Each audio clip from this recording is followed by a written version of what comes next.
Good morning. Hi. How are y'all? Thank you for the invite. I just did you see my recent video? Did you see the video that I just posted?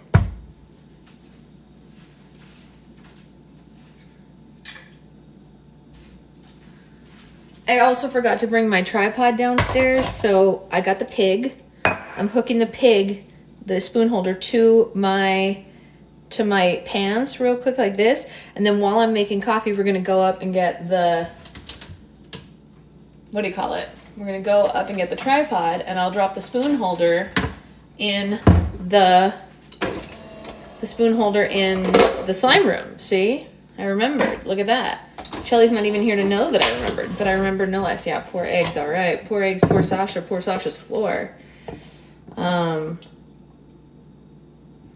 So that's how, it's like losing actual gold. I know. It was not fun. I saved 4 of them. 4 of them survived. 4 eggs survived, in case anyone was wondering how that went down. 4 eggs survived.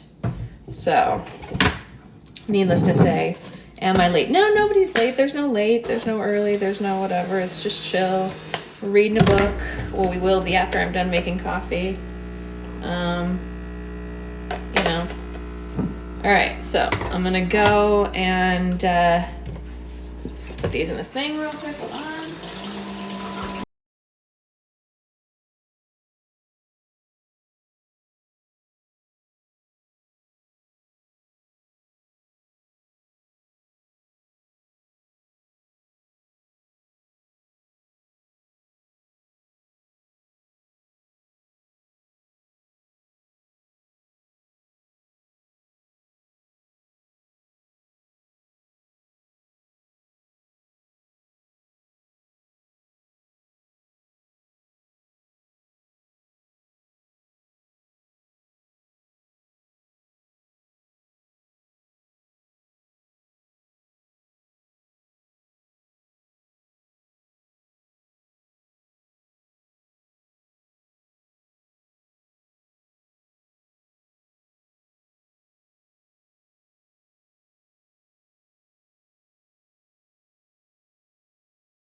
Are superior to most foods. And anyone who disagrees is wrong. Don't drop the croissant. If I drop the croissant, I'll pick it back up and eat it.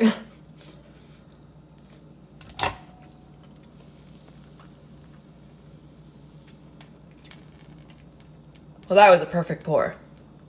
You know what I mean? Like, that was perfect. Couldn't have been better than that.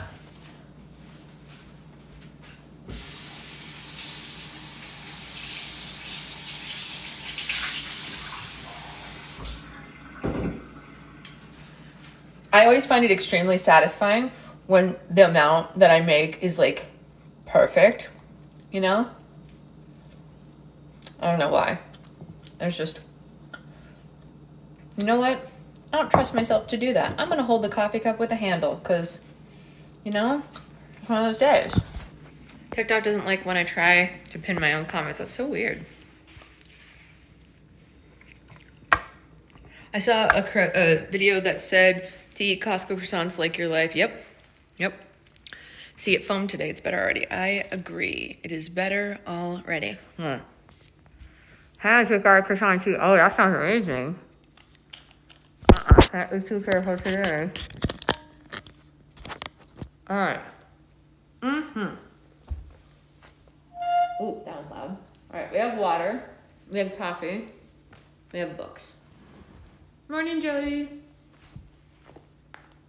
I'm gonna eat the croissant. Where did that come from? That's weird. I'm gonna eat the croissant, and then we're gonna read our book. I'm very excited. We're barely into this book, and it's so good already. Yeah, I guess so, Shelley. Good morning. Who is new here and doesn't know about our book club? Hello. I didn't know that he was a chef, but I do love that he's a chef. Moana's off to school. Oh, have a good day, Moana. We love you, sweetheart. Welcome, new folks. This is our book club. We are reading The Circus Train. Oh my gosh. Shandy, so really quickly, you're not late, Mystic Kid, don't stress. So really quickly, to anyone who missed yesterday, I did record myself. Yeah, anybody can be part of the book club. I recorded myself reading what I thought was a really important chapter in the book so that I can post it. You've already read this book? That's awesome. I recorded myself reading one of the important chapters that we read yesterday so that we could like entice people to read it, you know? Yes, anyone can join as long as you're a good person. That would be amazing. So, croissant. Jelly, I saw that. Yeah. I did that because, yeah, Cole, you have to cook. You can cook in my pink kitchen. How's that sound? Have you ever heard of the book called Girl Under the Lake? No, but that sounds fascinating. What genre is it, if you will?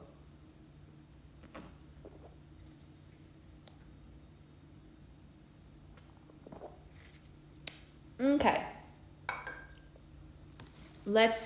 Horror. Oh, no. You know what? I can't do horror. I'm too easily frightened. I'll never sleep. I said good people can say you aren't bad, just a little bit creepy. All right. So we are reading The Circus Train, by Amita Parikh. And it is set in World War II. And it so far has been pretty amazing. I'm very pleased so far. Yeah. You missed our convo last night, Sasha. I missed a lot last night. My brain just was like, nope, no moss for you. And then it continued the no moss for you this morning by dropping all the eggs on the floor. Yeah. All right. Are we ready? Everybody ready for jumping right on in? When does the restock come and what characters are already there? We can talk about slime stuff later. This is reading time. We'll talk about slime stuff at another time. We're learning about World War II in history class. Perfect timing. She stares at people and judges them. I believe that. That's a very New York thing to do. Yeah. All right, we're ready. We're on chapter 3. We are on chapter 3. Lena Papadopoulos didn't believe in magic, at least not the kind that thrilled people who came out in droves to watch the world of wonders night after night. Although she grew up around the pomp and circumstance of the circus, a universe where literally anything was possible, Lena's world was rooted firmly in reality.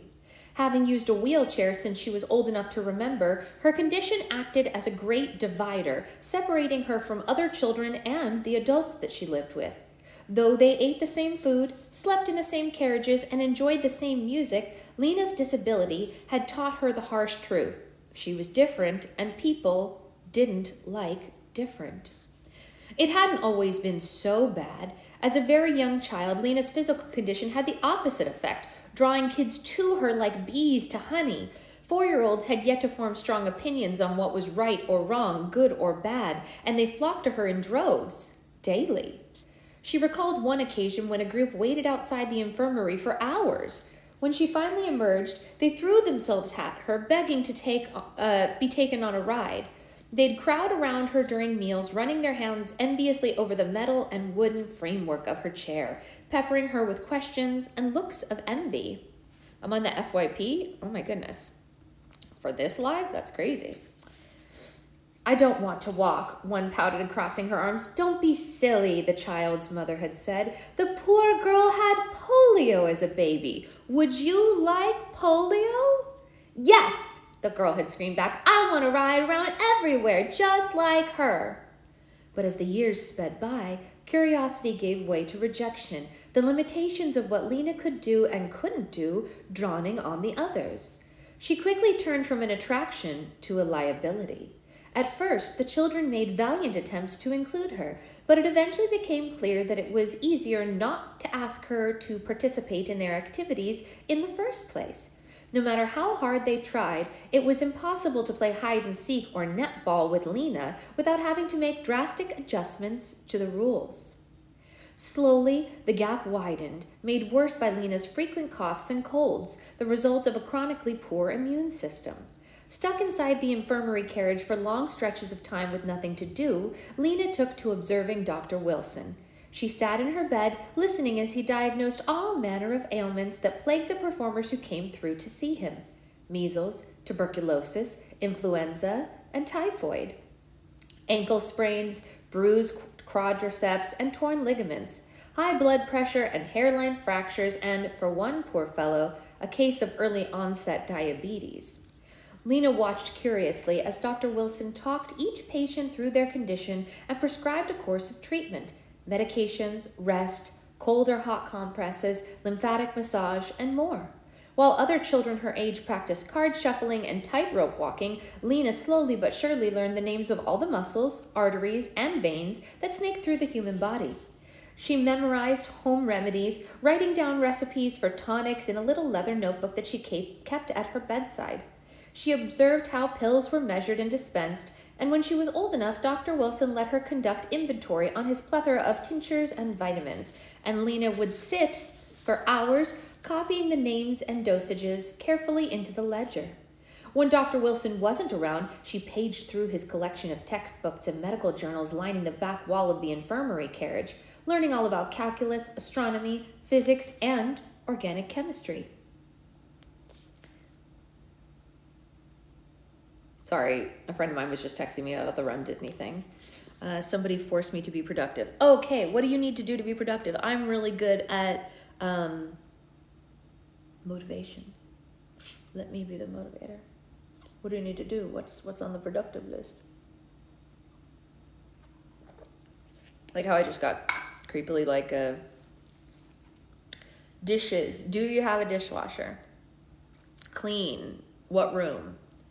Laundry. I assume you have a washing machine. Not everyone does, but I'm assuming because you have 4 children. If you have 4 children, you must have a laundry machine. I have a very important question. Ask your very important question. I actually don't mind dishes. Trash is the worst to me. I can't handle trash, but I can handle the dishes. I'll do the dishes if you'll take out the trash for me. Please. I really hate the trash. I don't want to touch it. I don't want to touch it. I don't want to go out to it. I don't want to look at it. Mine, thankfully, doesn't smell because I have an extremely clean household, but still gross. That's what I have to do today, all the chores. I hate vacuuming. I love vacuuming. I vacuum every day. I vacuum every single day. I love it. Chef's kiss. I'll do almost anything not to do the dishes. Well, just put them in the dishwasher then. I restarted the laundry I put in a couple of days ago. Been there. Okay, here we go. As her knowledge grew by leaps and bounds, Lena soon realized that the magic surrounding her at the circus was just a matter of careful science and mathematical calculations. The effortless trajectory with which Johannes Larsson, the trapeze artist, soared across the stage was nothing more than hundreds of hours of practice, coupled with the physics of good balance and the mathematics of impeccable timing. The 70-degree angle with which Anne-Marie Bianchi, the multi-talented water ballerina acrobat contortionist, arched her back appeared to be defying gravity as she rode bareback on a show pony, but it could be explained using Newton's third law. The flash of blue fire that burst forth from UC Forberg's flame-juggling sticks was but simply a chemical reaction. A rag affixed to the end was generously soaked in copper chloride. When it lit, it blazed a brilliant bright blue. Even her father's tricks were the results of hours of cutting, sawing, building, calculating, practicing, and precision. What other people didn't understand, Lena thought, was that it wasn't magic. It was science. There was a science to everything that her father and everyone else in the circus did, be it sleight of hand, misdirection, or perfectly timed escape. And it was science that Lena found her passion in, science that thrilled her. Science, Lena thought, was where the real magic lay. Do you know, Lena said, during a stop in Stuttgart not long after her 7th birthday, that the first description of rubella was made in 1740 by a man named Frederick Hoffman? I am aware of Frederick Hoffman and his contributions to German measles. Thank you, Lena. Dr. Wilson drew a drop of liquid into a pipette and squeezed it into a beaker, turning the liquid inside a pale green. How did you learn about these potions and things? Oh, sorry. Let me start again. How did you learn about these potions and things? Medical school. Dr. Wilson busied himself sterilizing his equipment. We did coursework in chemistry, genetics, physiology, and anatomy. Is medicine sort of a magic? I suppose some might say that. Lena glanced down at her legs, which limply lay underneath a thin cotton blanket. Maybe one day some medicine magic will happen to my legs. Then I can be your assistant, she announced proudly. Your hair's sticking up all over the place, Cole. Dr. Wilson put down a tool that he'd been holding. You're a perfectly fine assistant now. No need to change anything. He felt for the little girl, who approached learning with gravitas that he had yet to witness in any of the other children on board. But there was no sugarcoating her medical history. Besides, you must understand, infantile paralysis is nothing to scoff at. You were so sick as a baby.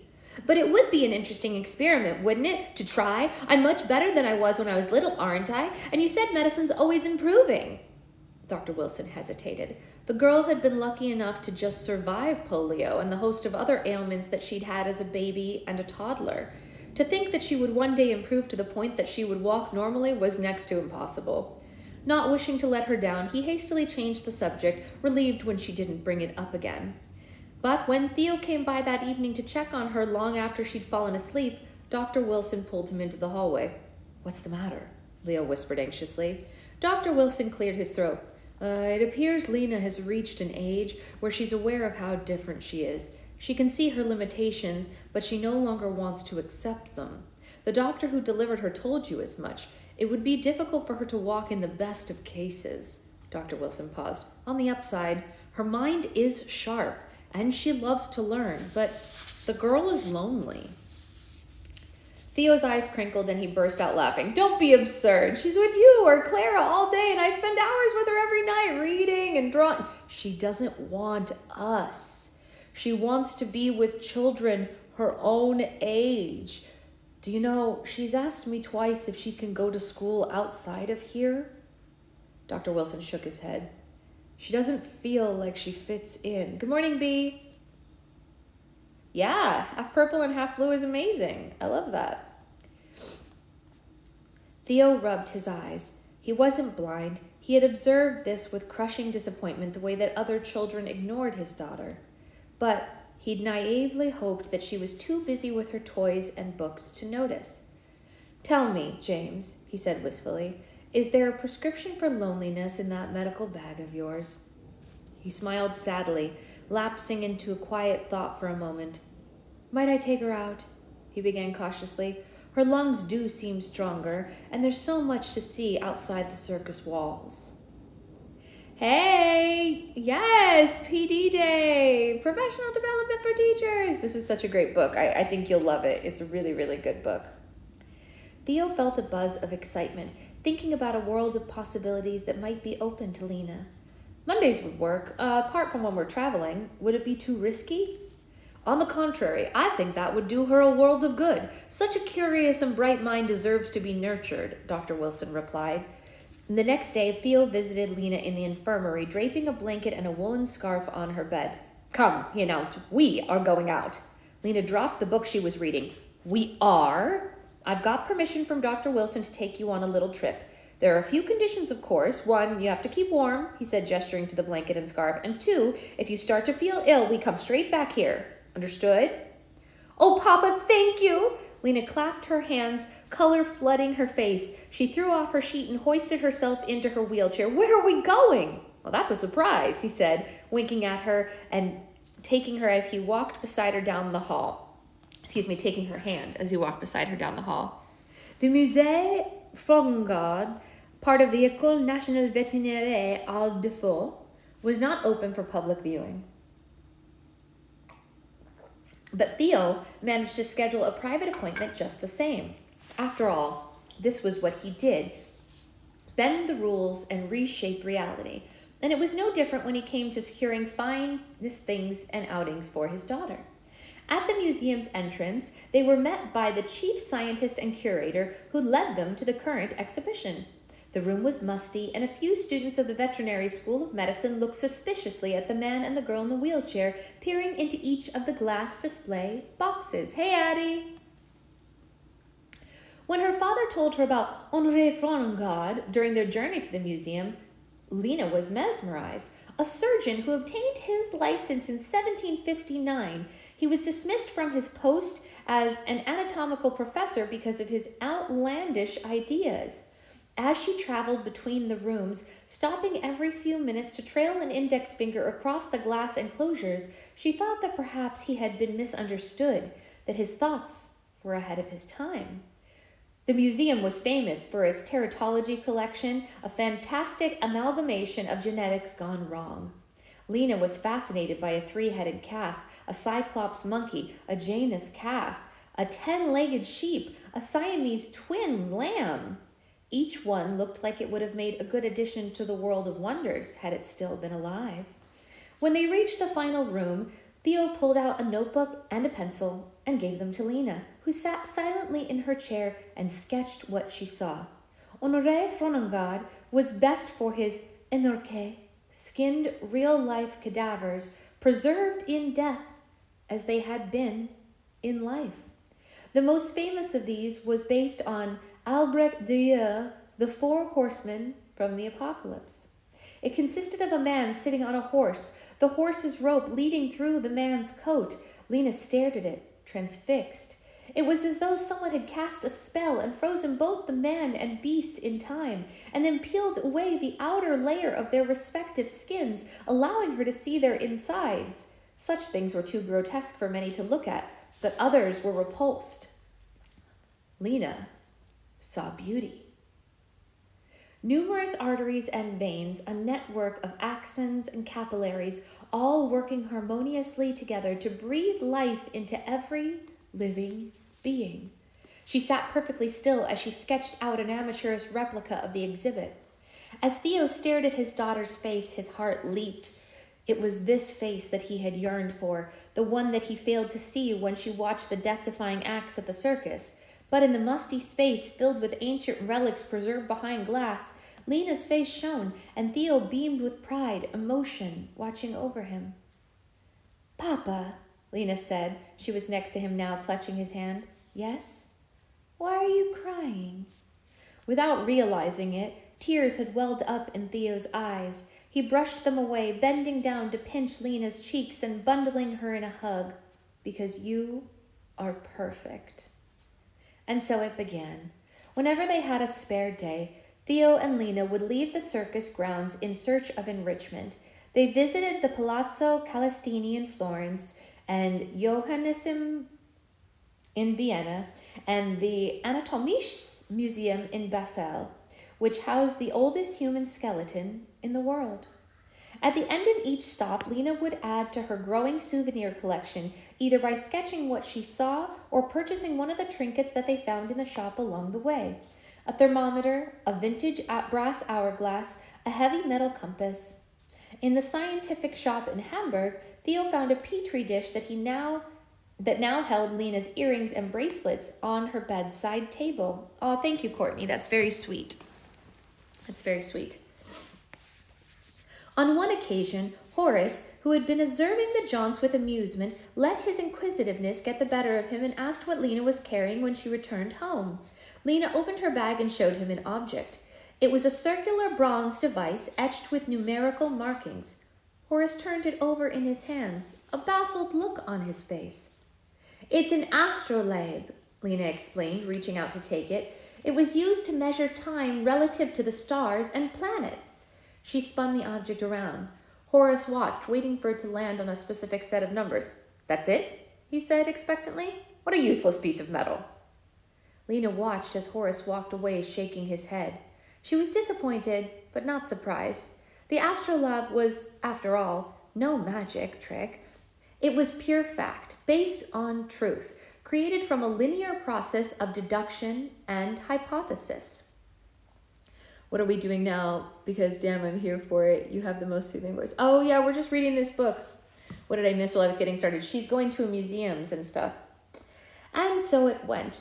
While the other troop members rehearsed, Lena sat patiently, poring over her box of assorted objects and drawings, dreaming up ways to manipulate time, thinking of what it would be like to traverse the constellations on foot, imagining the feeling of weightlessness in diving into the depths of the Pacific Ocean. Science and the realm of possibilities it represented became her world. True to her father's predictions, the mementos she collected served to inspire her over the years and unleash a love of studying for things that she could see, touch, and feel. Things that were real. Stuck in a universe where the sole aim was to distort the truth, the evidence-based nature of science brought Lena a kind of comfort she didn't know that she craved. Yeah, the thermostat at 82, that is my preferred. Just kidding. I mean, I think that's a bit much, but that chapter was great. We're going to read another, but I just want to take a sip of coffee. I love it. I think that this book is so great. So great. How are you all feeling so far? Are you all feeling good about this book? It is pretty warm for a doctor's office. Can you get more coffee after your appointment? Yeah, the book is phenomenal so far. I'm really into it.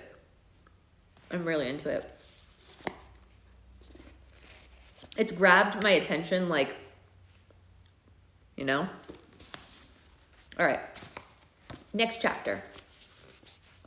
Chapter 4, October 1938, Europe. I heard most of chapter 2 yesterday. What chapter was that? That was chapter 3. So you're right on track. That we're reading chapter 4 now. So you're right on it. Following the inaugural dinner, the string of blue and gold carriages sped south. As they journeyed toward Luxembourg, Lena rolled herself down the hallway towards the library.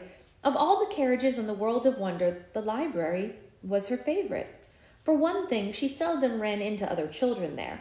The walls and walls of books provided an escape from reality, a myriad of characters and worlds that she could lose herself in for hours. Once inside, Lena surveyed the scene with dismay. Before the start of each tour, the costume and makeup carriages underwent a deep cleaning. During this time, the library became a makeshift storage center. The heavy oak reading tables and lavish armchairs had been replaced with movable stacks of gorgeous dresses, silk and cashmere leotards, elegant bespoke suits, sequin jackets, and more. There were piles of gilded trunks done up in midnight blue leather and lined with gold stacked neatly in one color. Gold silk stacked neatly in one corner, holding an assortment of performer accoutrements. Wait, can I tell you all something almost embarrassing but kind of funny? The first time that I ever heard the word accoutrement rather than seeing it written was when I saw the musical Ragtime, and I had no idea what it meant until I looked it up after seeing Ragtime, because even though I had seen it written, it is one of my favorite words too, Shelley, but it didn't mean anything to me until I saw Ragtime, and I use it a lot now too, and I was confused about what Father was saying. The character of Father says it.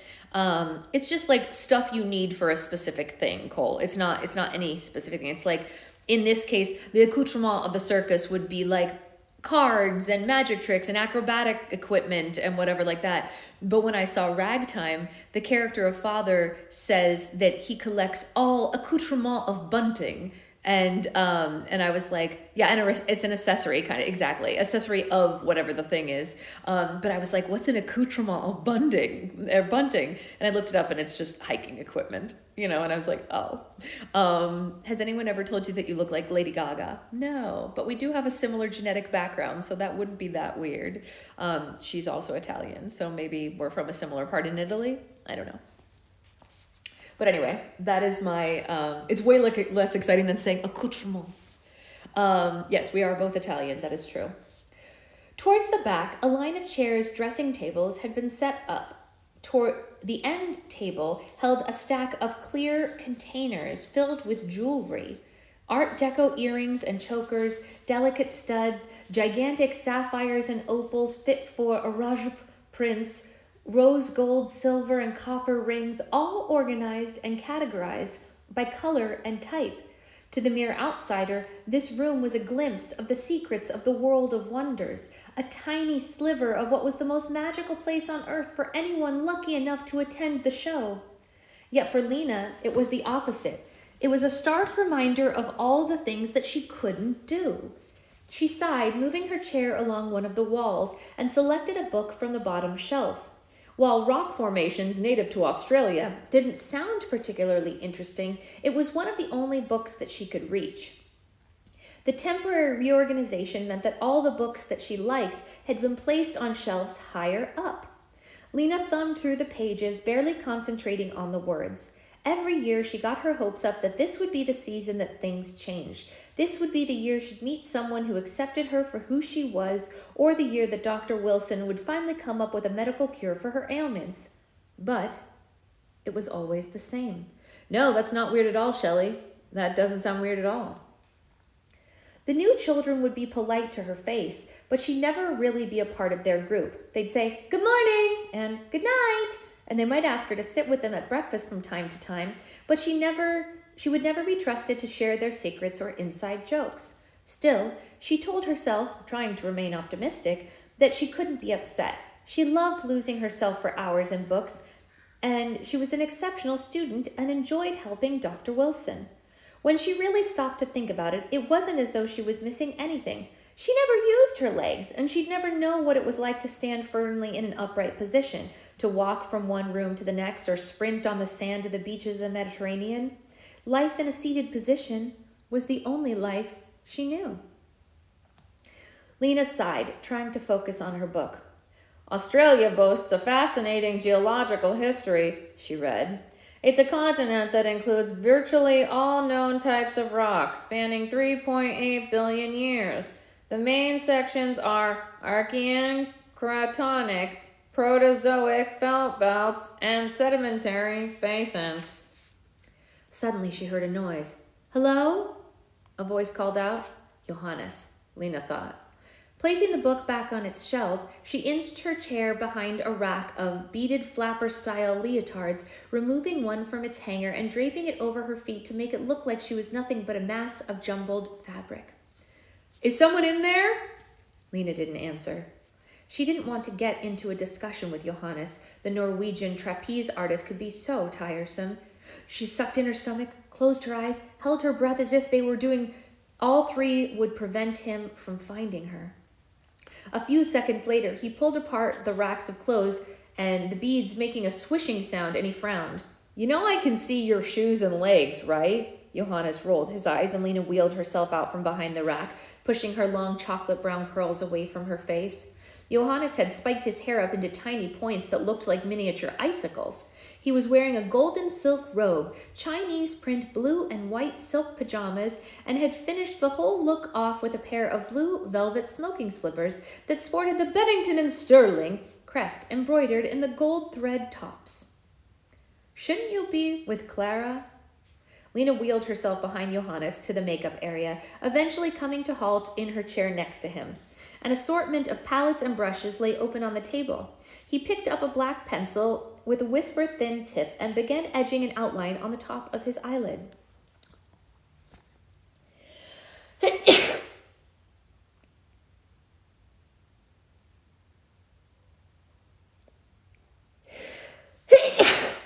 Sorry.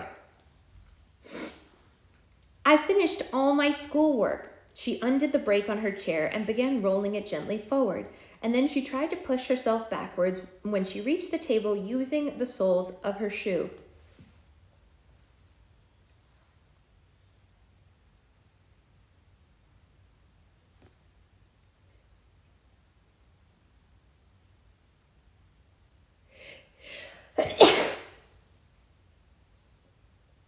Sorry, friends.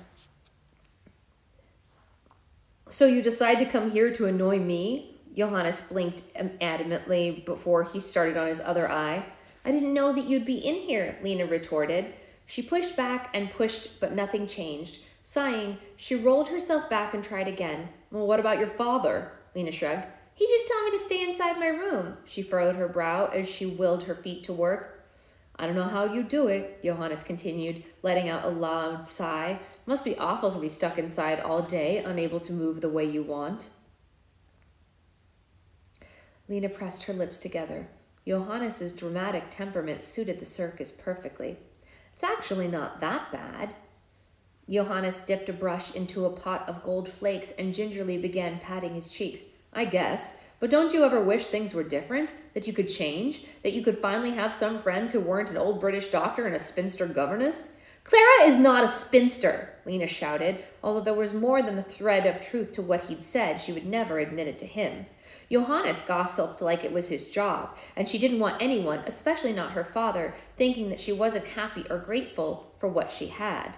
She placed her arms on the table and leaned over, and then pushed back with all the force that she could muster. But she overcalculated the power in her upper body and shot back into the dresser on the other side, sending the tray of eyeshadows crashing to the ground. Lena! Johannes shrieked, leaping from his seat. He picked up the palette and cradled it like a beloved animal. Why can't you just sit quietly?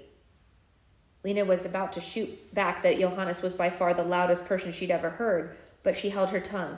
I didn't know that would work. Johannes tutted as he settled himself back in his chair. He used a furry brush to remove tiny particles of eyeshadow that had mixed with each other. Sometimes I just feel so sad for you. Lena bristled. It was the pity that she hated more than anything else, the feeling that she got from others that her life was somehow less because of her physical disability. Johannes is... Tooting and tutting are different. I said it wrong. Johannes is the trapeze artist. Why do you wear makeup? She asked, changing the subject. Johannes stared at her like she was a bug. Everyone wears makeup. It's a circus. Only girls and ladies do, at least outside of shows. Lena watched as Johannes dragged a stick of gold across his cheekbones and then patted it into his skin, giving it a bright shine. Jojo, she said impatiently, tell me why.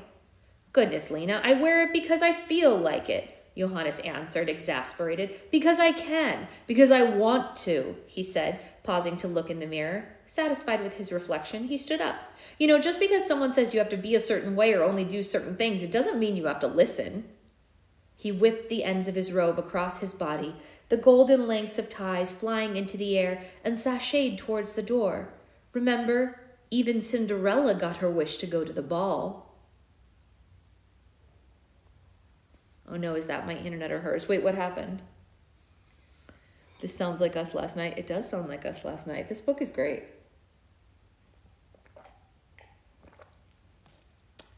I am all in on this book. All in. And what came after the fall of the empire? A month later, Lena sat staring outside the library window at the dreary Amsterdam sky. It was in early December that they had arrived in the capital the night before.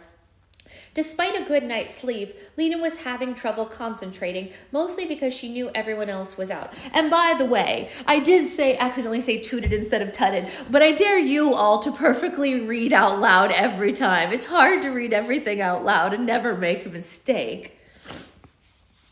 Despite a good night's sleep, Lena was having trouble concentrating, mostly because she knew everyone else was out. It was their day off, and she watched with envy as other children took off that morning, running out of their carriages to join the other performers for a tour of the city.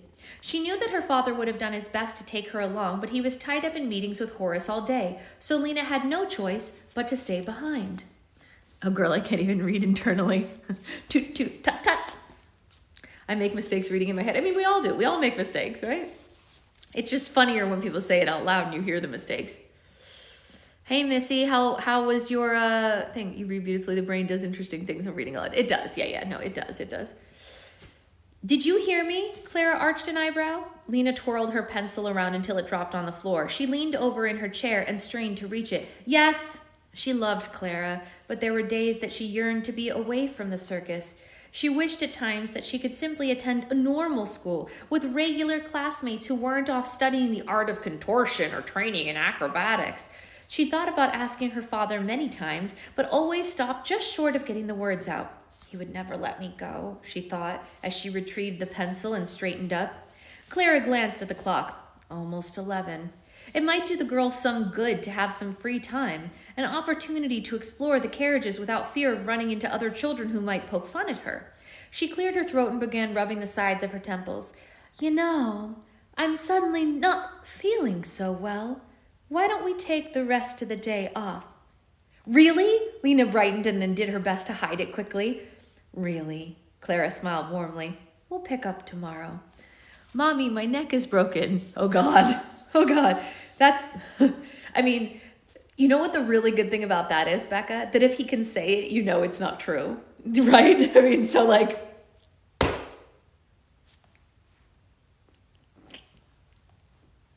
what are you going to do with that? It's just so cold without power. Oh my gosh, I'm so sorry, Missy. I'm so sorry. What area do you live in, Missy, if you don't mind me asking?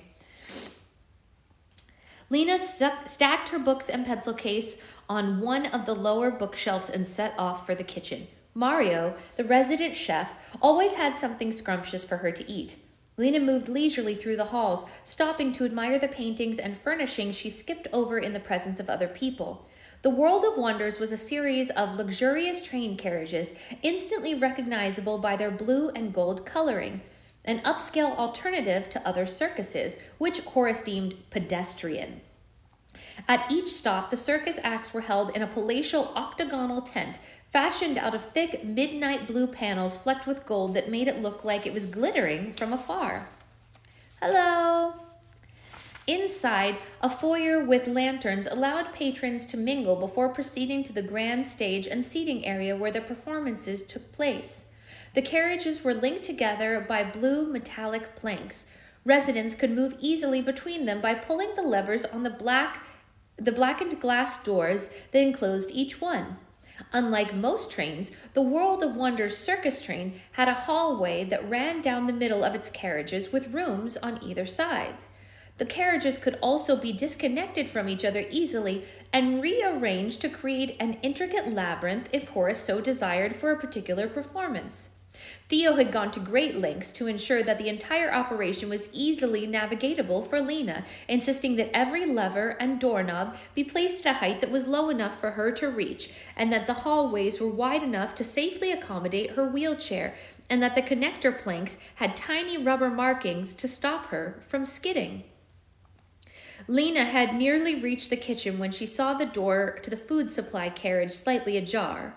Mario always kept it securely locked to keep people from stealing the foodstuff that he stockpiled from the Mark and Spencer in Marble Arch before leaving London. Mario? When no one answered, Lena pulled back the door, her hand flying to her mouth. The body of a boy was lying on the ground. Without thinking, she wheeled herself toward him to get a closer look. Hello? She said tentatively, placing her hand on his arm. His skin was ice cold. Ignoring her father's rules, she shrugged off the extra blanket and draped it over him, already beginning to shiver. The inner doors of the food supply carriage could be pulled back to allow for easier transportation of items to the kitchen, and Lena saw that they were wide open. This morning, she'd woken up to see a sprinkling of snow covering the Dutch capital, and she could feel the cool air wafting in freely, clinging to her cheeks. Excuse me, she tried a little louder. When the boy still didn't move, she quickly rolled herself out of the hallway and into the kitchen, hoping to catch Mario. But there was no one there. And then Lena remembered Mario had said that he was taking his kitchen staff to the cheese factory in Zangchamps. Oh, I've been there. And wouldn't be back until this evening.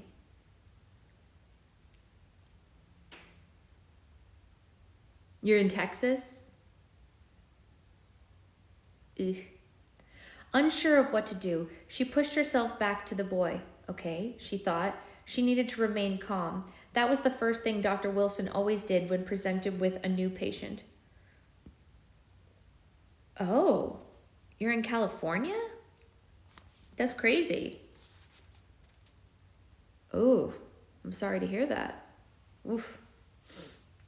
Taking a deep breath, she closed her eyes. Yet she was far from being a doctor. But at 9 years of age, she knew how to quiet a colicky baby, create a sling for a broken arm out of a man's shirt, and name all 206 bones in the adult human body. She knew that blood deprived of oxygen traveled through the veins to the heart, and then to the lungs, where it was re-oxygenated and subsequently dispersed via a system of arteries back to every area of the body. She was neither repulsed nor afraid of broken bones, bloody gashes, or the assortment of bodily fluids that humans manage to produce. It was just one boy. She could do this. I did not know that babies were born with 300 bones. And then what, they fuse later? Lena stretched her fingers, trying to touch the boy's neck, but she couldn't quite reach, so she tipped herself forward a bit and subsequently tumbled out of her chair. Ow! She yelped, her hand flying to her leg. Her chair had fallen down with her, landing firmly on her lower right leg.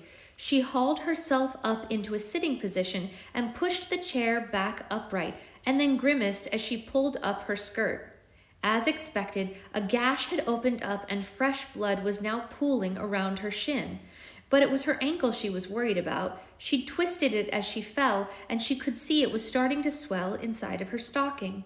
Goodness, Lena muttered, trying to decide what to do next. She knew she should get back into her chair, but she had an opportunity to investigate the boy now that she was on his level. Ignoring the pain, Lena dragged herself closer to the stranger. She looked in his filthy, ripped clothing. She took in his filthy, ripped clothing and worn-out shoes and wrinkled her nose, the stench almost making her retch. But she needed to do her best to make sure he was all right.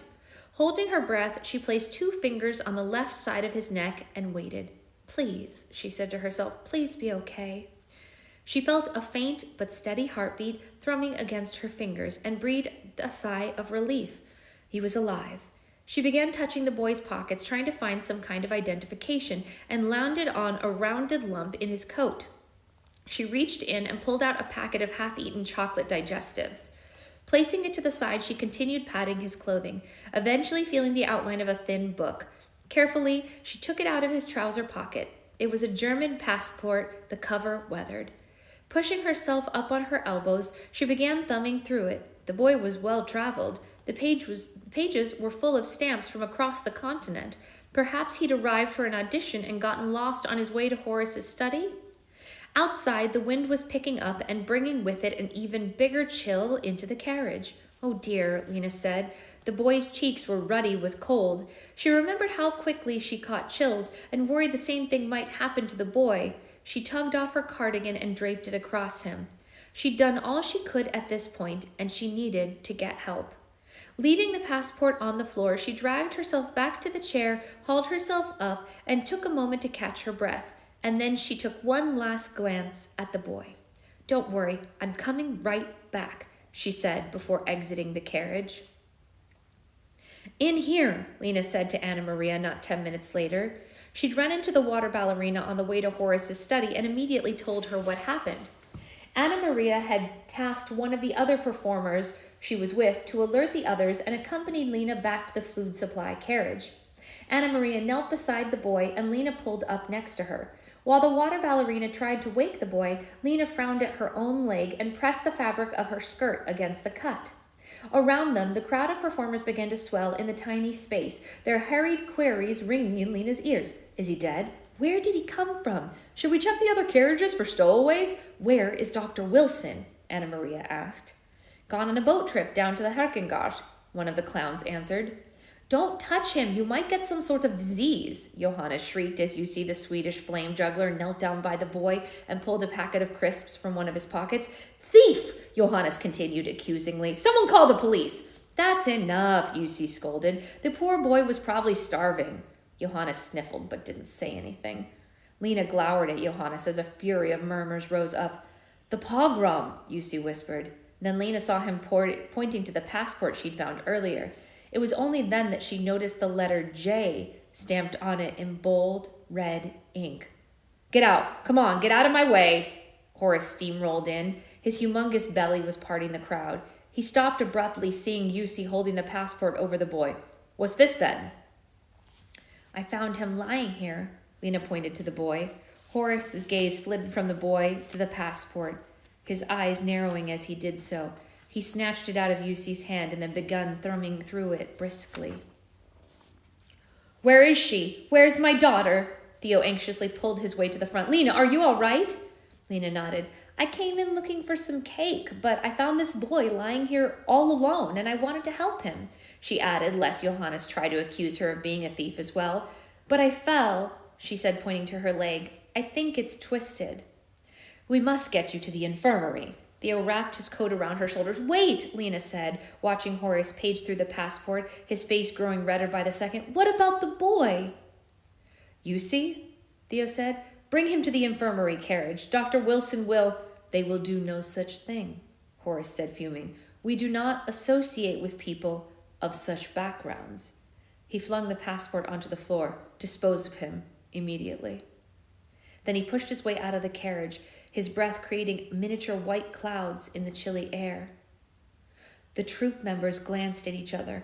No one wanted to say what they were thinking. Lena's face crumpled as she stared at the boy. Why can't we help him? She whispered, her lower lip trembling. Theo stared after the circus director. He gripped Lena's shoulder reassuringly. Don't worry. I'll take care of it, Jussi. He nodded at Jussi, who was picking up the boy and carried him out. A few hours later, Lena woke in the infirmary. She yawned and then suddenly remembered the boy. Sitting up quickly, she pulled back the curtain, separating her from the bed on the left. Ah, you're awake, Dr. Wilson returned. He was buttoning up his white coat. The boy she found earlier was still asleep, his clothes still on. Is he all right? I was just about to check his vitals, but how are you feeling? Lena pulled the sheet covering her bed. Dr. Wilson had cleaned up and bandaged the cut on her shin. Her ankle, she noticed, was wrapped in layers of thick fabric. You've got a slight sprain when you fell. Nothing a few weeks of rest and elevation won't fix. Will he be okay? Lena asked, more concerned about the boy's condition than her own. Well, we'll soon find out. Dr. Wilson pulled the curtain closed while he gave the boy a sponge bath and administered antiseptic. When Lena was finally allowed to see him again, she was pleased to see that he was wide awake, his blue eyes looking startled. But as she saw him looking around in wonder, she quickly drew the curtain closed, peeking out from the tiny sliver she'd left open on one side. She didn't want him to notice her until she'd had a chance to observe him first.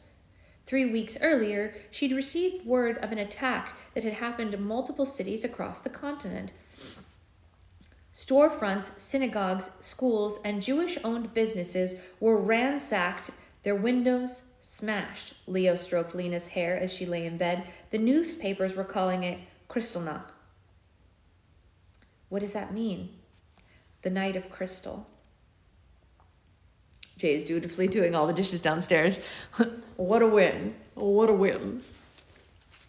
Lena imagined for a moment bits of shattered glass tinted ocean blue, brilliant white, bottle green, and amber yellow falling on the sidewalks of Austria, Germany, and Czechoslovakia. At the time, she thought it sounded beautiful. How amazing to have the sky raining with gems. But as she studied the boy in the bed next to her, taking in the scrapes on his arms, the bruises lining his exposed shins, and the dark circles framing his eyes, she felt guilty. Theo knocked on the door, smiling with relief when he saw Lena was awake. He came to her bedside, and she assured him after that she was feeling much better. She clutched at his hand and waited for Dr. Wilson to finish his physical assessment of the stowaway. If you check my stories, you can see the light we're using. It's very nice, like a stained glass. Apart from his stunning blue eyes, the boy sported a mop of hair that matched the color of the hay bales that dotted the French countryside that the circus tunneled through each summer. When he leaned his head forward, his hair flopped all over the place, like it was incapable of staying in one place. His face was devoid of color. His cheeks were hollow, as if he hadn't had a proper meal in weeks. Hypothermia, severe bronchitis, a broken rib, possible frostbite. Lena's face dropped as Dr. Wilson listed off a string of ailments. But he'll be okay, as long as we can keep him here to heal. Theo nodded. I'll see to that. The doctor stepped to one side, and Lena watched as her father attempted to sit on the edge of the boy's bed. But the boy shrank away, his eyes wide. Theo held up his hands in surrender. I'm not going to hurt you. He waited before proceeding with caution. Do you speak English? The boy gave a quick nod, his eyes roving from Lena to Theo, and then to Dr. Wilson, and then back to Lena. My name is Theo. This is Dr. Wilson. He's going to take care of you, and this, he pointed, is my daughter Lena. The boy looked briefly at Dr. Wilson before settling his gaze on Lena with interest. Lena glanced at her father, who noticed. She gulped and then gave him a tentative wave. What's your name? Alexandre, the boy answered in a clear a voice tinged with a French accent. Lena blinked in surprise. She was expecting German. I'm Lena. Alexandre, do you know who your parents are or where they are? Theo asked. Alexandre lowered his eyes, began toying with the edge of the blanket. They're gone, he whispered. A melancholy silence hovered in the air. Lena couldn't tell if by gone Alexandre meant that his parents were dead or lost, but she was too embarrassed to ask. She poked at the blanket on her bed, waiting for her father to say something. Well, Alexandre, Theo began, we'll take good care of you here until we've figured out a plan. And in the meantime, there's no need to be afraid. Quite the contrary. Theo reached up to grab one of the rolls of white bandages Dr. Wilson kept stacked on the shelf in his medical supply cabinet. He unfurled it, twisting it upside down and inside out. Lena watched Alexandra, who couldn't take his eyes off of her father. We're going to have fun. Theo snapped his fingers, and a brilliant flash of white appeared out of nowhere. When it was gone, the bandage was nowhere to be seen. In its place, perched happily on Theo's right hand, was a snow-white dove. Lena looked at it proudly, its eyes gleaming like tiny onyx beads, its wings fluttering carefully. Then she looked at Alexandra, waiting for his reaction, but he seemed unimpressed. Don't you want to know how he did it? She asked. I already know. Dr. Wilson let out a laugh. Preposterous! It's magic! Nobody knows how it's done. But Alexander didn't laugh back. Looking at the stowaway with a renewed sense of interest, Theo took a seat on his bed. How do you think I did it? Alexandra shifted, winced in pain before settling into a comfortable position. The bird. I saw it in your sleeve. Lena knew how the illusion worked. The appearing bird act was one of the oldest and most basic tricks in the book. A dove was indeed hidden in the opening of the magician's sleeve. A diversion was then created and the bird released. Though simple, it was impressive to watch and not easy to figure out if you'd only seen it once. Why were you watching my sleeve? Why wasn't your attention on the bandage? Alexandra didn't answer immediately. Because that's what you wanted me to do. A grimace crossed his face. If I only did or watched what was expected of me, I wouldn't have survived. The smile on Lena's face vanished. Theo placed a hand on the blanket covering Alexandra's legs. Was someone trying to hurt you? Did they hurt your parents? Alexander blinked but refused to offer any further information. The Gestapo? Theo prodded. Alexandra narrowed his eyes. Only a sliver of blue was visible between the slits. He didn't speak for the rest of the day. Whoo! Whoo, whoo, whoo!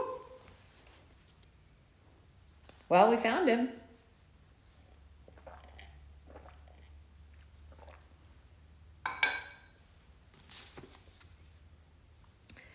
It's 8:07. How long is the next chapter? The next chapter is actually only 4 pages, so we can probably do one more chapter if y'all have time. We could probably do chapter 5. It's only 4.5 pages. What do you think? Should we do chapter 5 and then we'll call it quits there, and I'll get to finishing Tiffany's order so I can get that mailed out today? Chapter 5. Where do you think he came from? Lena whispered to Clara. A few days had passed since she found Alexandra sitting. She was sitting upright, labeling the capital cities on the map of Europe. Her lessons had been moved to the infirmary carriage until her leg was healed. Well, Germany, I assume, from his passport, Clara answered. Lena scowled. Lots of people could have passports to certain countries, but it didn't mean that's where they lived. Besides, the boy's French accent clearly meant he'd spent a lot of time there. Do you think his parents are dead? How old do you think he is? Why doesn't Horace want him? Lena put her colored pencils down and pulled the curtain back to stare at Alexandra, who was fast asleep. Lena Papadopoulos, let him rest, Clara scolded. Grudgingly, Lena drew the curtain closed. Papa said he must be a magician since he picked the lock on the food supply carriage and he knew how to do the bird trick. If only you were as interested in correctly identifying the capitals of European cities as you are in the stowaway. Clara pointed again at the map. Lena sighed as she picked up her colored pencils and went back to her assignment. After her lessons were over, Lena opened the Oxford English Dictionary and began nibbling on the biscuits that Mario had left earlier. One of the games that she played to herself kept her entertained One of the games she played to keep herself entertained was to open the dictionary to a random page, choose a word, and read all about its etymology. Then she'd challenge herself to use the word in everyday interaction, which was actually quite tricky. Yes, I did choose really well with this book, right? Thank you.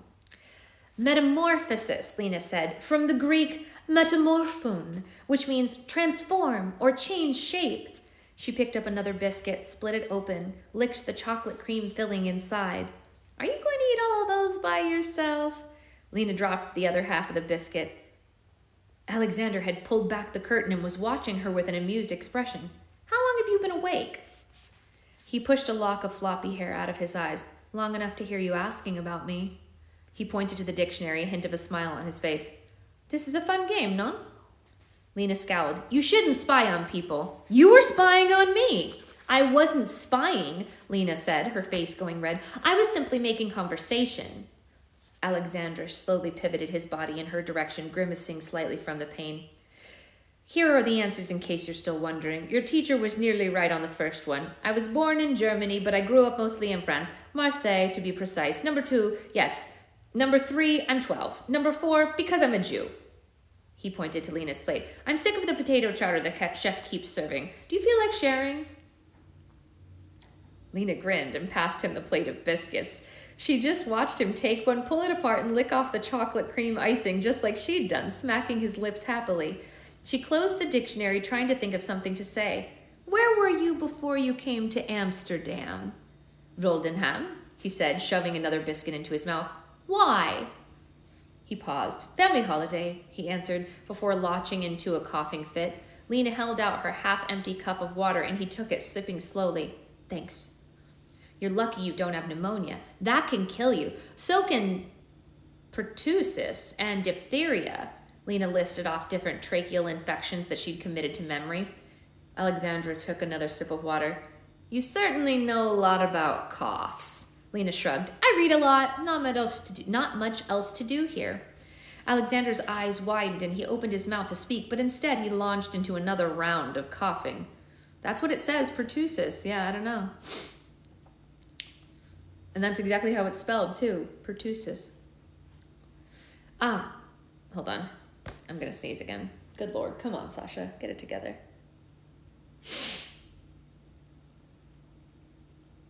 Oh, it's whooping cough? Okay.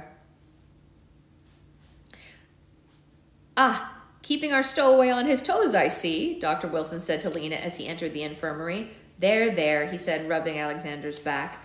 And then he handed him an amber-colored bottle. 2 spoonfuls of this, he said, holding out the teaspoon, and soon you'll be all right. He glanced at Lena. I think it's best for Alexander to spend the rest of the afternoon resting. You can continue your conversation tomorrow. Pertussis is like fuss. Pertussis? Oh, pertussis. Okay. Okay, Lena said, reluctantly returning to her dictionary. The next day, Alexander pulled the curtain back as soon as Clara had left. I thought your lessons would never end. Hello, Lena said, delighted that he'd been waiting to speak with her. Are you well? I'd be better if I could have some of those, he said, pointing to the plate of macaroons by Lena's bedside. What's your secret? Every day you get a tray of biscuits and I'm stuck with chowder. Take as many as you like. Lena gestured to the plate. Alexander reached over and picked up a handful. What did you learn about today? He asked. The Mesozoic era. Do you know it? He wrinkled his nose. I don't like school. Well, why not? Alexander shrugged. Say, he said, picking up a deck of cards he'd noticed on Lena's bedside table. Can we play? What kind of games do you know? Lena felt her face growing hot and turned away. She knew everything from pinochle to rummy, but she didn't want to admit that to Alexander, that she'd spent her life playing both hands because nobody wanted to play with her. When she was sure her face had returned to its original color, she faced him, smiling. Let's go with rummy, she said. As Alexander dealt the cards, Lena studied him. Why is it bad to be a Jew? Who said it was bad? You did, when I asked why Horace didn't want you. Alexander considered his cards, eventually playing an 8 of spades. I guess it means you're different and people don't like that. Why? Alexander shuffled a bit, and Alexander shrugged and bit into another macaron. Dunno, maybe it's a disease inside. He grinned, holding up his half-eaten biscuit. Careful who you share these with. Wouldn't want you to get even more sick. He pointed to her ankle. How long until you can walk again? Lena looked up from the cards. Excuse me? The sprain. Did the doctor tell you how long you'd be out? And then it dawned on Lena that Alexander had never actually seen her in her chair. This whole time, he'd treated her like his equal. Her wheelchair was in her room, along with the extra blankets and a plethora of tinctures and muscle bombs her father insisted she have on hand. But the bandages on her ankle and leg were the only indication that she might not be able to walk. Lena glanced at Alexander. If she told him now, she might risk losing him. He didn't say, she said, playing a jack of hearts. Alexander triumphantly threw down an ace. I win, he crowed. I'm sure you'll be back on your feet in no time, he said, stacking the cards into a neat pile. Lena nodded, burying the sadness in her voice. Yes, I'm sure I will. Lena and Alexander's play session and conversations continued in the lead-up to the Christmas holidays. The 2 children fell quickly into a comfortable routine. Alexander would wait for Lena's lessons to finish, and then they'd spend hours playing games and chatting until Dr. Wilson came round to tell them to take a rest or Alexander to take another massage therapy session. One afternoon, as Theo was coming to visit Lena, he paused outside the infirmary, his heart swelling as he overheard the jubilant laughter coming from his daughter. It's a miracle, isn't it? Clara whispered, watching the 2 children. I can't quite believe it myself, Theo agreed. With bronchitis and internal bruising, it's a wonder he survived. I meant Lena, Clara said. I dare say I've never seen her this happy. Theo nodded, his mind beginning to turn as Clara walked to the carriage ahead of him. Absolutely not! Horace didn't bother looking up from the stack of financial reports he was leafing through. He has no family, Theo said imposingly towards the circus director and raised an eyebrow. In the back corner, Chadwick sniffed. With his scraggly frame, poor posture, and mousy presence, Chadwick was the antithesis to Horace's power-hungry, egotistical persona. Had they any acting abilities whatsoever, Theo imagined the duo would have been a brilliant comedic act. Such things are not my concern, Horace continued, scrutinizing the page clenched between his fingers that were as thick and stubby as the Cuban cigars that he smoked after each performance. He's only 12. What is he meant to do? Horace peered at his star performer over the tops of his gold-rimmed spectacles, tilting his head so much that they slid down the oily bridge of his nose. When I was 12, I was earning 50 cents a week through my paper route. I later set up a shoeshine business servicing the financiers of Atlantic Avenue. Each morning outside Quincy Market. Yes, I know. We all know about your rise from poverty to opulence. Theo smirked. Horace narrowed his eyes, regarding his prized illusionist with a mixture of admiration and contempt. In nearly a decade of knowing him, Theo had always been this way, benevolent to a fault. It was a quality that so many admired, but it baffled Horace. Why do anything for anyone if not for some kind of benefit? He moved his brown leather chair back in an upright position and leaned so far forward that the edge of his desk jutted into his gigantic belly. Do you honestly think, given a reversal of fortunes, this boy would do the same for you? You've helped many orphans before. I recall that working out quite well. Theo motioned to the balance sheets peppering Horace's desk. The smile faded from the entertainment impresario's face. Be that as it may, there's still a matter of his background. He's a Jew. Horace leaned back, the chair groaning under his weight as he refocused his attention on the January profit projections. That again. You were once an outsider in a foreign land. If not for the kindness of strangers, would you be here? Would you have all this? Theo swept his arm around, signaling not just to the study, but the entire operation that was Beddington and Sterling's world of wonders. And how do you propose we alter his genetic composition? Theo shrugged. We don't have to change anything. We simply don't tell anyone. Horace thought about the proposal. The boy identified himself as Alexander Robichaud, born to a French father and a German Jewish mother. It was a hygienic name, one that wouldn't cause offense or set off any alarm bells. From what Horace had observed during his visit to the infirmary, the boy looked the part too. Yellow hair, white skin, blue eyes. He's as Aryan as they come, Theo continued, hating himself for even bringing it up, but he needed to do what he could to save the boy for Lena's sake. Besides, it's not as though you aren't protecting others for your gain. Horace thought immediately of Johannes's penchant for lanolin cream and frequent requests for Max Factor mascara, and the Romany twins that he'd hired 5 years ago, who were so skilled at tumbling that he couldn't bear to give them up, no matter how dangerous it was. Theo cleared his throat. Get him papers, and in return, I'll produce an illusionist even greater than myself. Don't be absurd. He's nothing but a young grifter. He's different, Theo insisted. He has a quick eye and raw talent. And what if he turns out like Lena? At first, Horace hadn't minded the girl. He'd been hopeful, in fact, eager to see if medical advances could change her prognosis and in turn line his pockets. If she looked anything like her mother, she'd make a fine water ballerina down the road. Perhaps, he thought, she'd inherit Theo's magical genes. A female illusionist. What a feat that would be! Horace waited until she turned 4, and then 5, and then 6 for her to improve. But as the performers rehearsed, all the little girl did was sit quietly in the wings during each show, her nose buried in a book. It wasn't as though Horace lacked empathy entirely. He knew that her physical condition prevented her from participating in the majority of typical circus activities, but she could learn to sew, or try her hand at makeup, or hairdressing. What does that mean?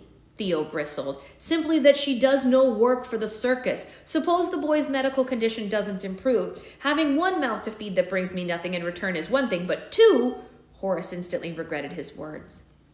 Without warning, the carefully organized stack of financial statements floated up off his desk.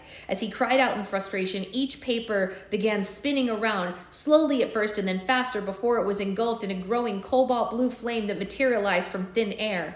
Behind him, Chadwick shrieked, throwing his hands over his face protectively. Confound it, Theo! Horace slammed his oak desk with both hands. All right, I'll give you till the end of the tour. If you can see to it that that boy is earning money for us, I'll reevaluate his status. And he can stay only if he agrees to work in Mario's kitchen. The boy must earn his keep.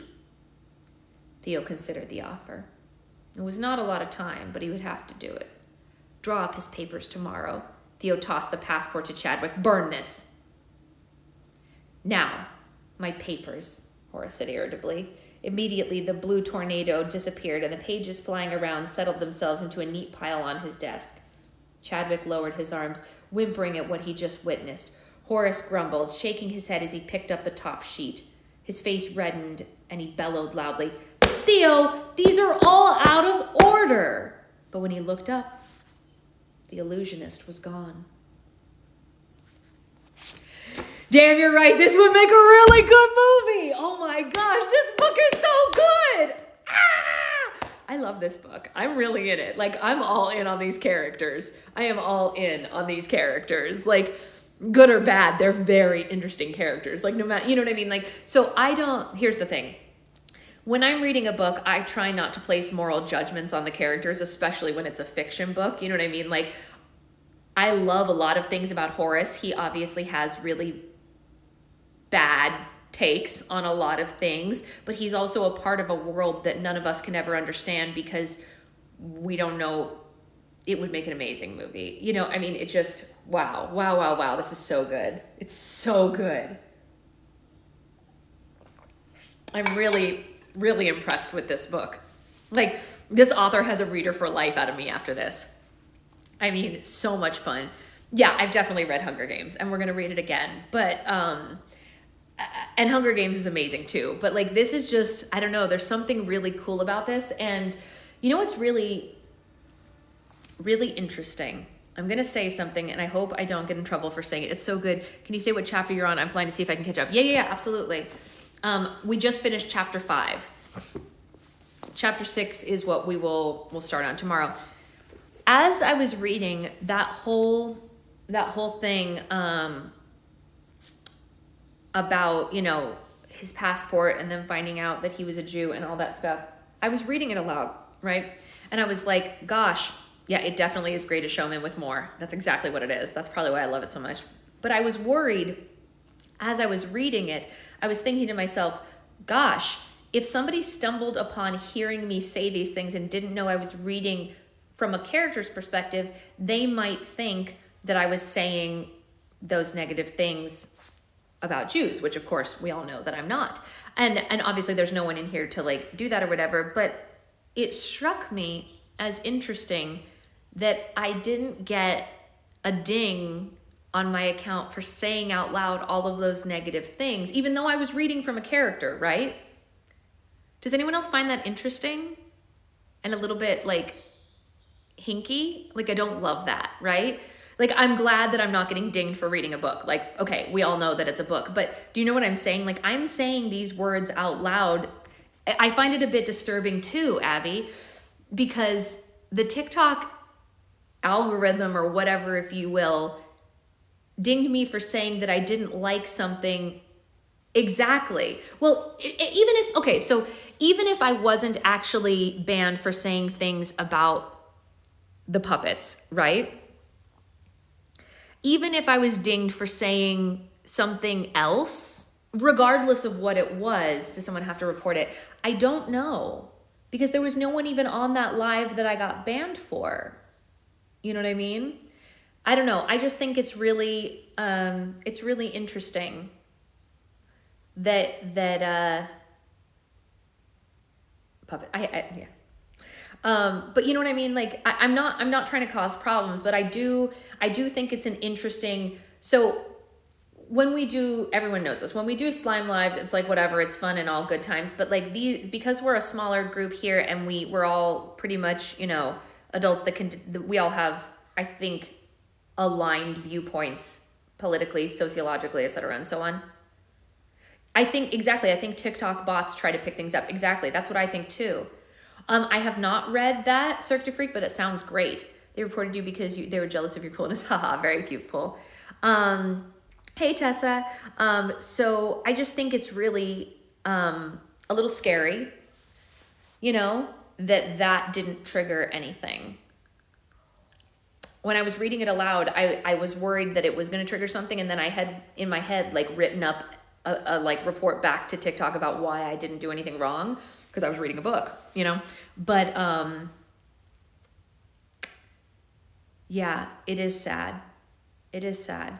It is bothersome to me that is possible, you know? Because if I had been saying those words, that live only had like 15 people on it too. Exactly. That's what I'm saying. But that's what I'm saying. Like, it's weird that the bots cared about whatever I said in that really innocuous, meaningless live where I was just making coffee and laughing about puppets. But they care about this. Yeah, maybe. They're totally fine letting that rhetoric play out. Yeah. And obviously, you all know I'm not saying who owns the puppets, right? Catherine would call that big puppet coming after me. But like, you all know that I'm reading a book because you're here with me, and you all know my very firm stance on anti-Semitism and things like that. I was thinking from a disabled person's perspective. Yeah, exactly. That's also really interesting. Like, what does the algorithm think that I'm saying about wheelchair users? It was big oobleck. Really interesting. I really recommend Circus for you. Great. Maybe we'll read it after this. Anyway, I am so glad that we picked up this book. I think not only is it a well-written book, I think it's a really great thought exercise for all of us across many differently abled people, as well as just, you know. Oh, the book is 100% worth reading. I'm definitely not planning to stop, but I did think it was just interesting. You know what I mean? Just interesting what is and isn't problematic on the app, you know? Obviously, our little group of however many of us that read books every morning is not in charge of the way that the world goes. I think that's pretty clear. But I also think it's pretty clear that if we were in charge, different things would trigger different things. You know what I'm saying? That's all I'm going to say. Probably good it isn't your video book, though. Yeah, probably. Yeah, we should be thinking about these things. It's really important. I can't join tomorrow. Will the next be read 2 chapters? You know what? I'm not sure how many chapters it will be because I usually base it on how long the chapters are. But if you message me after tomorrow, I can tell you what chapter we end up on. And tomorrow's Saturday, so we usually read a little more on Saturdays because I try to give myself a little more free time in the morning on Saturdays than I do on the weekdays. I know you guys probably think I'm crazy, but this is what I consider my like free time. By reading with you all, it keeps me from scrolling on my phone, and it changes my,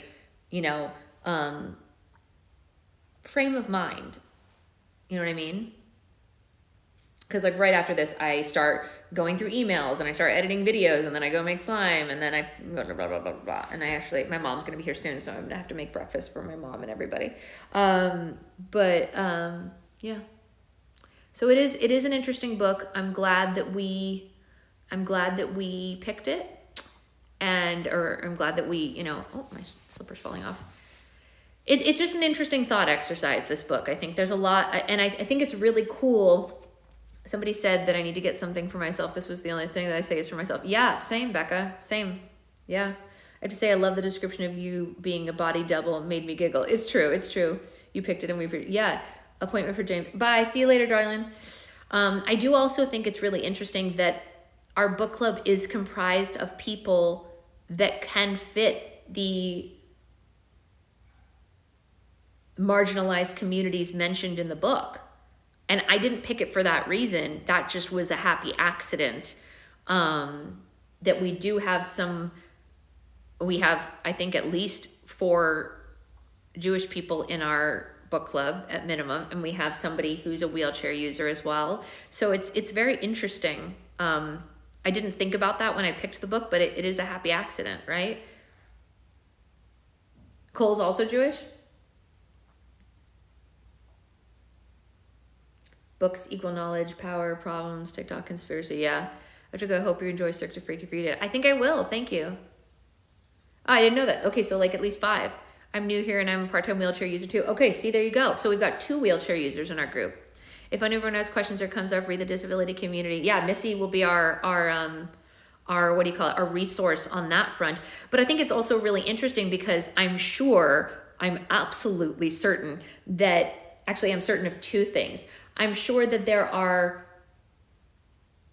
some really significant differences between the life experiences that Lena would have had as a wheelchair user and what Missy has as a current 2023 wheelchair user. However, I'm also certain that there are a lot of things that haven't changed as well, right? So like in certain regards, I'm sure that there are a lot of places that are more ADA accessible now because we have laws that require it.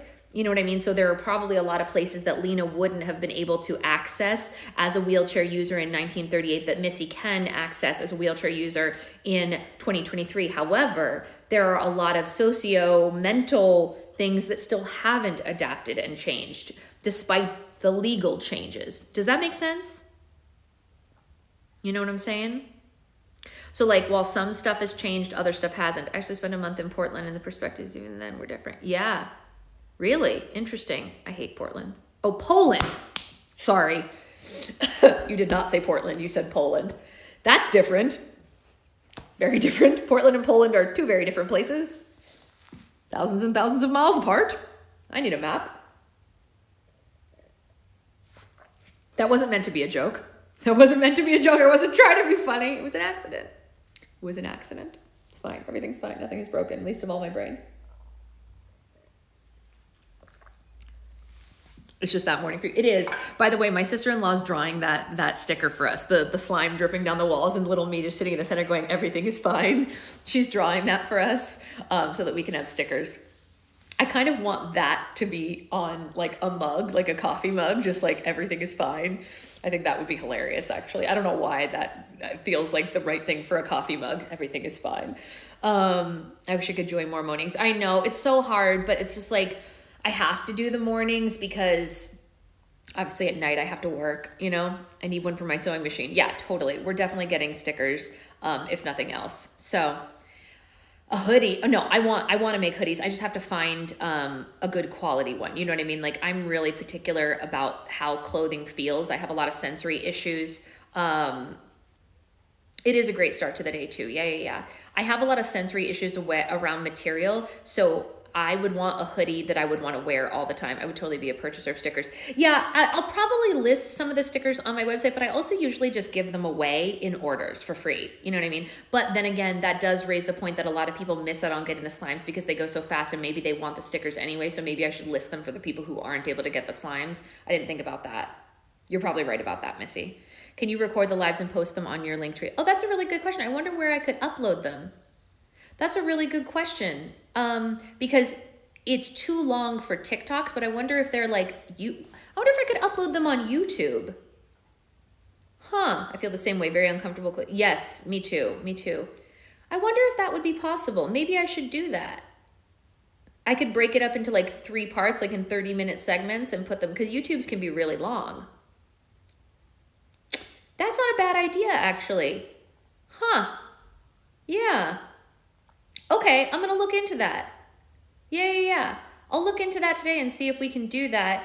YouTube can be very long. Yeah. Okay, I'll try to download the one that was starting with this book, all the lives, and I'll try to put them up there for you all. That's not a bad idea. It can't hurt, right? Because I need the YouTube hours anyway to try to monetize YouTube, so then it would just help in the end. The way you worked your brain around that, my brain went poof. Around what? Around which thing? Only if it, no, it's not too much work. And actually, I have to tell you all, one of my New Year's, wouldn't there be a copyright with reading the book? I don't know much about that. I don't think so, especially because, you know what, I'm not sure. I actually don't know the answer to that. The stickers, you solved it so quickly. Yeah, that's actually, Missy, if you want a view into the inner workings of my brain, that's exactly how I accidentally just out loud gave you all a view of how my brain works through things. That's literally how my brain works. But what I was going to say was the reason, a lot of people read aloud on YouTube.